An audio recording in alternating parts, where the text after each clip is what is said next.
Hello. It's Amanda here, just jumping on to do a quick Facebook Live. To do a bit of a celebration actually, I have just finished my 5-day workshop called Space, which is all about decluttering. And one of my favourite things that I shared in this workshop is about how you can declutter without regret. So I thought I'd just jump on and share with you. This is something I share with my clients now. I absolutely love it. And what I've realised, I didn't even know I realised this because I learned it quite a long time ago, and it sort of just resonated with me recently, and I'm now incorporating it into my training with clients, and it's working brilliantly.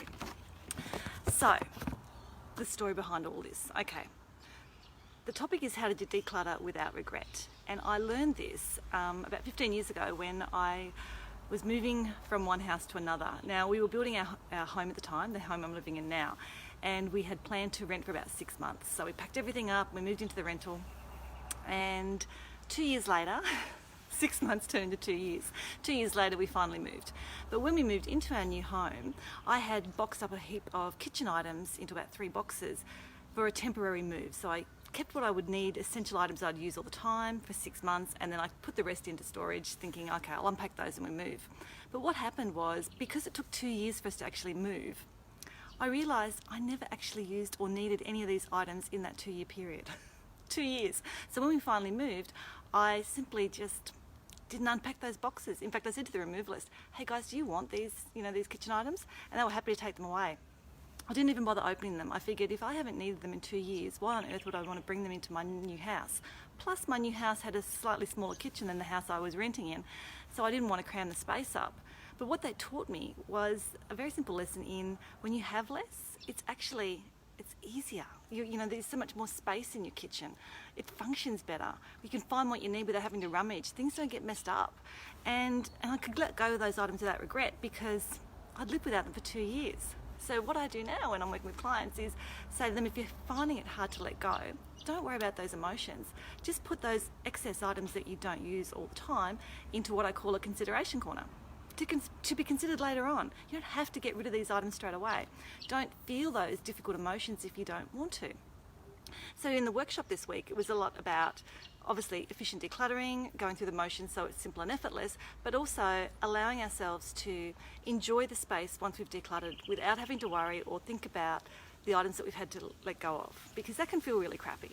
So I say to clients, just put them into a consideration corner, which can be in your garage, somewhere out of the way, that you can just leave there and enjoy the space. Learn to live with less. See how much better it is to live that way, and then letting go of the items is so much easier. Now, I had 2 years living without my items. It was really easy to let go. But this revelation, when I explain it that way, can really change our mindsets quite quickly. And I just wanted to share that today.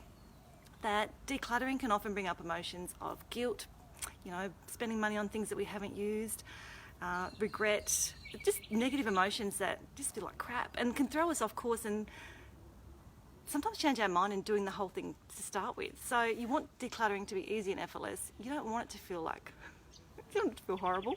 So think about having a consideration corner where if you're not ready to get rid of it, just put it aside. There is no pressure to let go of things, and just enjoy the space. See what it's like to live with less. And then when you're ready, take the action and move on and let those things go. And yeah, that's all I wanted to share with you today. Living with less it's just a simpler way to live. And I absolutely love it. And as a home organiser, I think I've said this before, I'm not naturally organised. These lessons I've learned have happened in my life, and I've just gone, you know what? This is what I do because it worked really well for me, and it seems to work really well with clients as well. It's a different way of doing things, but I love to do it the easy way. Efficiency is key, making it simple, but also feeling good about the process and feeling good about the choices we're making. No one wants to live with regret. That's my video for today. I'm in celebration mode a little bit because I finished the 5-day workshop. It's now been packaged up as an online product which you can purchase from my shop on Facebook if you're interested. It's a 5-day series where you can just follow the steps as you go, follow the videos when you're ready, and take the action when you feel like it. Hope you're having a great day, everyone, and I'll see you in the next video. Bye.